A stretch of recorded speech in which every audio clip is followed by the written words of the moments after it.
Islamabad high court ने शेख रशीद की दरख्वास्त जमानत पर फैसला महफूज कर लिया है। शेख रशीद पर आसिफ अली जरदारी के खिलाफ इमरान खान की कत्ल के साजिश के बयान का ये केस है। इससे पहले भी 2 बार उनकी दरख्वास्त जमानत मुस्तरद हो चुकी है, जिसके बाद शेख रशीद की जानिब से इस्लामाबाद हाई कोर्ट से रुजू किया गया था, तो अब फैसला महफूज कर लिया गया। ये फैसला कब तक सुनाया जाएगा जान लेते हैं। हमारे नुमाइंदे मोहम्मद इमरान हमारे साथ मौजूद है। इमरान, आगाह कीजिएगा। जी, साबिक वज़ीर दाखिला शेख रशीद की दरख्वास्त ज़मानत पर आज किसी भी वक्त ये फ़ैसला सुनाया जाएगा। अदालत ने दोनों तरफ से दलाइल मुकम्मल होने के बाद ये फ़ैसला महफूज किया था। जस्टिस मोहसिन अख्तर कियानी की जानिब से शेख रशीद की दरख्वास्त ज़मानत बाद गिरफ़्तारी पर समाअत की गई है और शेख रशीद की जानिब से सलमान अकरम राजा, जबकि वफाक की जानिब से एडवोकेट जनरल जहांगीर जदून अदालत के रूबरू पेश हुए हैं। इसके अलावा जो इस मुकदमे में तफ्तीशी अफसर हैं वो भी अदालत में पेश हुए हैं। अदालत ने इस्तफसार किया कि मुलजिम पर इल्ज़ाम क्या है। इस पर सलमान अकरम राजा की जानिब से FIR का मतन पढ़कर सुनाया गया, जो कि थाना पारा इस्लामाबाद में दर्ज है। और इसके बाद अपने दलाइल में सलमान अकरम राजा का ये कहना था कि कोई ऐसे शवाहिद मौजूद नहीं हैं कि शेख रशीद के इस बयान की वजह से PTI और पीपल्स पार्टी के दरमियान कोई क्लैश हुआ हो। इस पर जहांगीर जदून की जानिब से ये कहा गया कि शेख रशीद की जब गिरफ़्तारी अमल में लाई गई तो उन्होंने मुख्तलिफ़ औक़ात पर बहुत ही बेहुदा किस्म की गालियाँ दी हैं और अगर अदालत वो सुन ले तो मैं यहाँ पे वो बयान ही नहीं करना चाहता। इस पर अदालत से उन्होंने इस्तदा की कि अगर ये अपना अमल नहीं दोहराते तो फिर अदालत इस मामले को देख सकती है। बहरहाल गुफ्तगू जो है वो पार्लिमानी होनी चाहिए। जस्टिस मोहसिन अख्तर कियानी की जानिब से ये रिमार्क सामने आए कि सभी पार्लिमानी गुफ्तगू करते हैं, जो आज हुकूमत में हैं वो कल अपोजिशन में होंगे, तो सभी एक जैसी बातें करते हैं। यहाँ सब का किस्सा एक ही है। इन सब की जो है वो प्राइमरी स्कूल से ही अब हमें कोई ऐसे निसाब में तरबियत का आगाज़ करना चाहिए जिससे शायद मामलात बेहतर हो सकें। तफ्तीशी अफसर की जानिब से अदालत को ये बताया गया कि शेख रशीद की जानिब से जो उन्होंने बयान दिया था उसके हवाले से कोई शवाहिद नहीं मिले। शेख रशीद की जानिब से तफ्तीशी अफसर को सिर्फ इतना ही बताया गया कि उन्होंने साबिक वज़ीर आज़म इमरान खान की जानिब से दिया गया बयान ही TV पर दोहराया था। अब अदालत ने दलाइल मुकम्मल होने के बाद ये फ़ैसला महफूज कर लिया है, जो कि आज किसी भी वक्त सुनाया जाएगा, क्योंकि अभी सिंगल रुकनी जो बेंच है वो समाअत कर रहा है। इसके बाद DB ने समाअत करनी होती है। ये मुतवक्के है कि DB से पहले या DB के बाद ये फैसला सुनाया जाएगा। बिल्कुल ठीक है, नहीं आज किसी भी वक्त ये फैसला सुनाया जा सकता है। इमरान, आपने तफसील लगा कि आपका शुक्रिया अदा करेंगे। CCPO लाहौर गुलाम महमूद डोगर की ट्रांसफर केस का ये मामला है। सुप्रीम कोर्ट ने चीफ इलेक्शन कमिश्नर को फौरी तलब कर लिया। गुलाम महमूद डोगर को ट्रांसफर करने की इतनी जल्दी क्या थी? जस्टिस एजाजुल एहसन की जानिब से इस्तफसार किया गया। जस्टिस एजाजुल एहसन ने रिमार्क्स दिए कि इलेक्शन कमीशन अपने काम के अलावा बाकी सारे काम कर रहा है। अफसरान की तब्दीली में इलेक्शन कमीशन का क्या किरदार है? जस्टिस एजाजुल एहसन की जानिब से ये सवाल भी उठाया गया है, जबकि जस्टिस मुजाहिर अली अकबर नकवी ने सवाल किया क्या पंजाब में ऐसा कोई जिला है जहाँ ट्रांसफर ना हुई हो? मजीद तफसीलात जानेंगे नुमाइंदा आमिर सईद अब्बासी से। आमिर, बताइएगा मोअज़्ज़िज़ जजेस की जानिब से क्या रिमार्क्स दिए गए?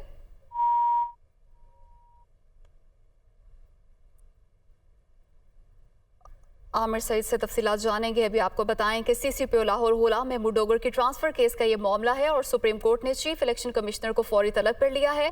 जस्टिस एजाजुल एहसन की जानिब से रिमार्क्स दिए गए कि गुलाम महमूद डोगर को ट्रांसफर करने की इतनी जल्दी क्या थी? इलेक्शन कमीशन अपने काम के अलावा बाकी सारे काम कर रहा है।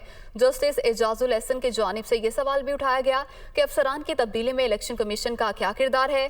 जस्टिस मुजाहिर अली अकबर नकवी की जानिब से सवाल किया गया क्या पंजाब में ऐसा कोई जिला है जहां ट्रांसफर ना हुई हो? क्या इलेक्शन कमीशन को सुप्रीम कोर्ट के हुक्म का इल्म नहीं था?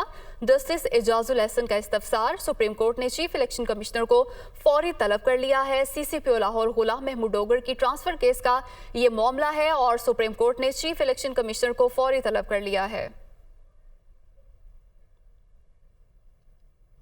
आगे बढ़ते हैं। लाहौर हाई कोर्ट में इमरान खान की हिफाजती जमानत पर समाअत का ये मामला है। अदालत ने समाअत 12:30 तक मुलतवी कर दी है। अदालत ने इमरान खान को पेश ना होने पर हिफाजती जमानत देने से इनकार किया था और आज तक का वक्त दिया था पेश होने के लिए।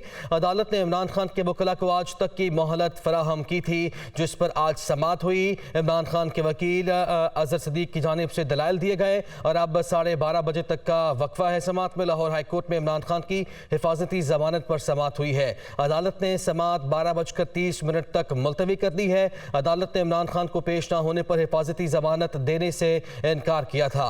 अदालत ने इमरान खान के वकला को आज तक की मोहलत फराहम की थी और वकला की जानिब से ये मौक़िफ़ अपनाया गया है कि डॉक्टर्स ने इमरान खान को 2 हफ्ते तक का बेड रेस्ट तजवीज़ किया है। ऐसे में वो सफ़र नहीं कर सकते हैं और अदालत में पेश नहीं हो सकते हैं। गुज़िश्ता रोज़ इस्लामाबाद की इंसदाद दहशतगर्दी अदालत की जानिब से उनकी दरख्वास्त, उनकी जो इस्तदा की गई थी, इस्तिस्ना की, उसको मुस्तरद कर दिया था। तो आज ये समाअत हुई है लाहौर हाई कोर्ट में। जान लेते हैं हमारे नुमाइंदे मोहम्मद अशफाक हमारे साथ मौजूद है। अशफाक, आगाह कीजिए। जी बिल्कुल, लाहौर हाई कोर्ट के जस्टिस तारिक सलीम शेख ने ठीक 10 बजे इमरान खान की हिफाजती ज़मानत की दरख्वास्त पर समाअत का आगाज़ किया। तो इमरान खान के वकील गुलाम अब्बास और एडवोकेट अजहर सदीक अदालत में पेश हुए और इस मौके पर इमरान खान के वकला ने अदालत से ये इस्तदा की कि अभी उनको दलाइल देने के लिए कुछ मोहलत दी जाए। अभी इस मामले पर मशावरत जारी है, डॉक्टरों से भी मशवरा कर रहे हैं, तो हमें 2 घंटे का टाइम दिया जाए। जबकि इस मामले पर वो इस्लामाबाद हाई कोर्ट में भी दरख्वास्त दायर रहे हैं, तो इसीलिए इस सारे मामलात पर उनको मज़ीद मोहलत दी जाए और उसके बाद वकला अदालत में अपने दलाइल देंगे। जिस पर जस्टिस तारिक सलीम शेख ने कहा कि ठीक है, आप 2 के बजाय 3 घंटे का वक्त लेना चाहते हैं तो ले लें, लेकिन अदालत को इस हवाले से आगाह करें कि इमरान खान लाहौर हाई कोर्ट में आज पेश होंगे या नहीं होंगे, क्योंकि मुलजिम के पेश हुए बगैर अदालत हिफाजती ज़मानत मंजूर नहीं कर सकती। अदालत ने यह भी करार दिया कि गुज़श्ता रोज़ भी इमरान खान को पेश होने के लिए वक्त दिया गया था, लेकिन अदालत को यह बताया गया कि इमरान खान बेड रेस्ट पर हैं और वो पेश होने से कासिर हैं, तो इसीलिए वो पेश नहीं हो सकते। तो जस्टिस तारिक सलीम शेख ने यह कहा है। बिल्कुल ठीक है, अभी समाअत मुलतवी हुई है 12:30 तक। शुक्रिया आपका अशफाक, आपने आगाह किया। आगे बढ़ेंगे। अवाम पर महंगाई का एक और बम गिरा दिया गया। पेट्रोलियम मसनूआत की कीमत में 22 रुपए से जायद का इजाफा कर दिया गया। तफसीलात के लिए रिपोर्ट देखिए।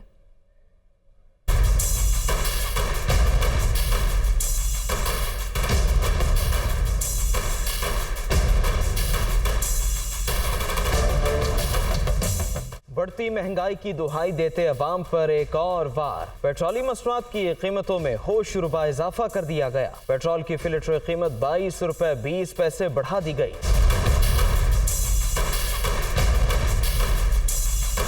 पेट्रोल की नई कीमत 272 रुपए फी लीटर हो गई। हाई स्पीड डीजल की कीमत में 17 रुपए 20 पैसे और लाइट स्पीड डीजल की कीमत में 9 रुपए 68 पैसे फी लीटर का इजाफा किया गया।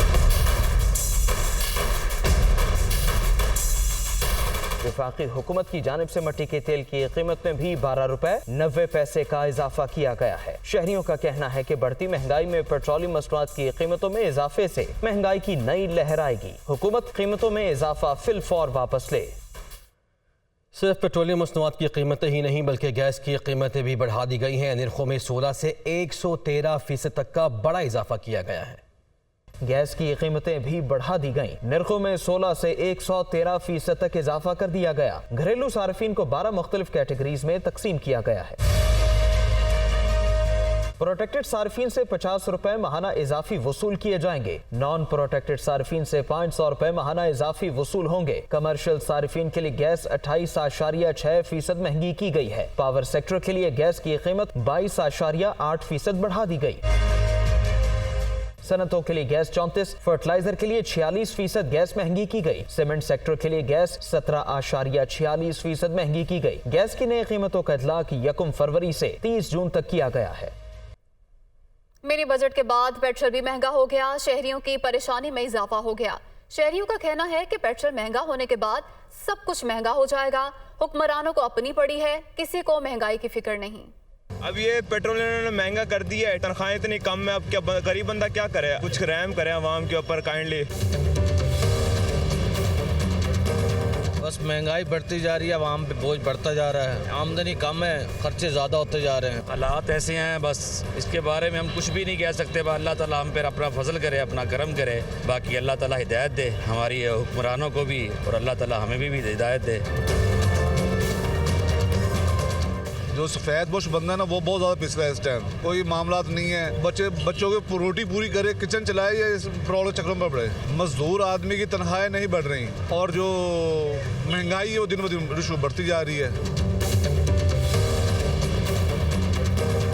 पेट्रोल के देख लें आप 215 से 272 रुपये आ गया है। अब गरीब बंदा ना पेट्रोल डलवा सकता है। अगर हमारी हुकूमत इस तरह रहेगी तो बर्बादी का ही इस आगे सिलसिला है, इसके अलावा तो कोई हल नहीं है। हमारी हुकूमत नाकाम है, नाकाम है, नाकाम है।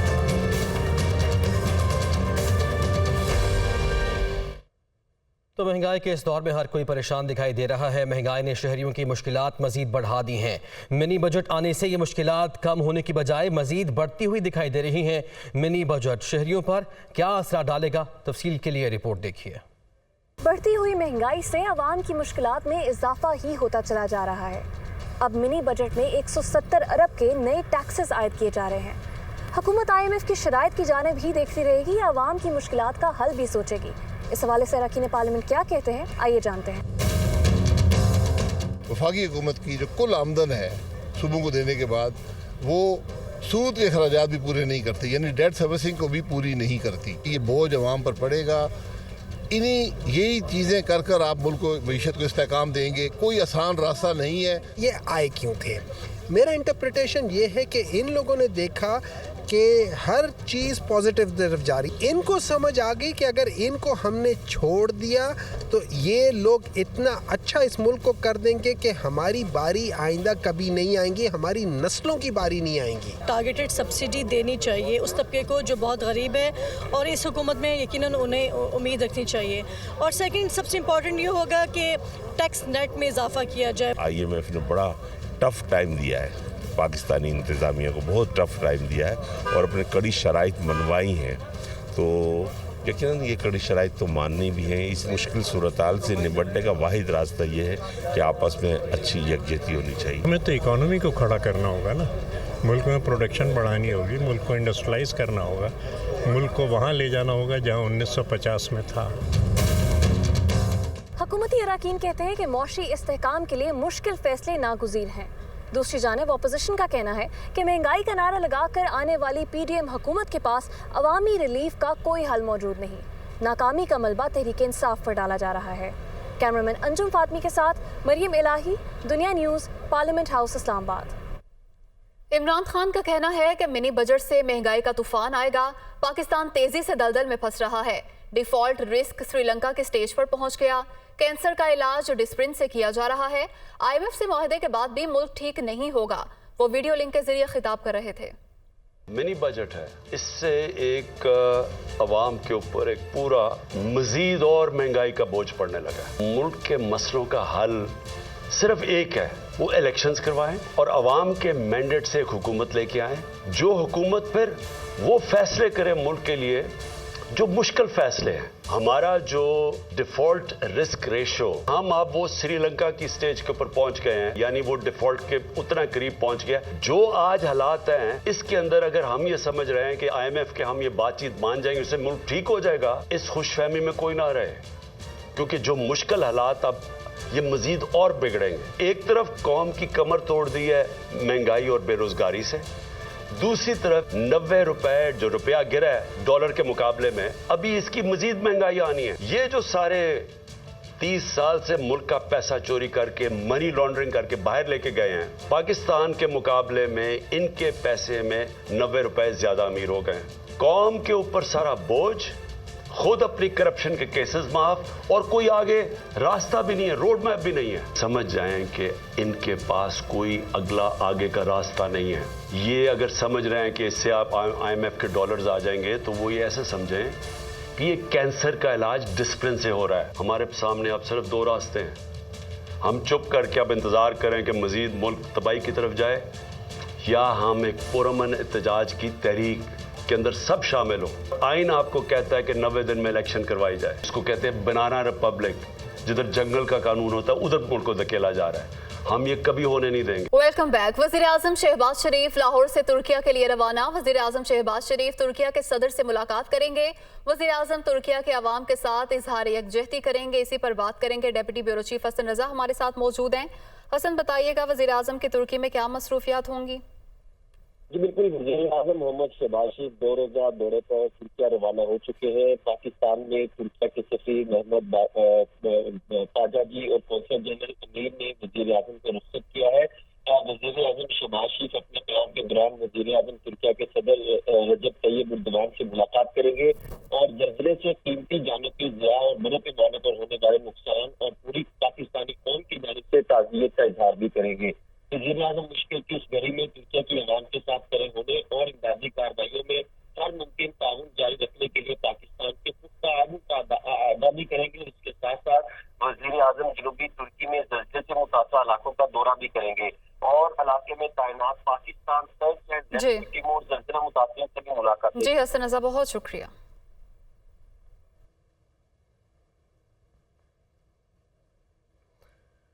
साबिक वज़ीर आला पंजाब उस्मान बुज़दार ने अबूरी ज़मानत की दरख्वास्त दायर कर दी है। उस्मान बुज़दार ने एहतसाब अदालत लाहौर में अबूरी ज़मानत की दरख्वास्त दायर की है।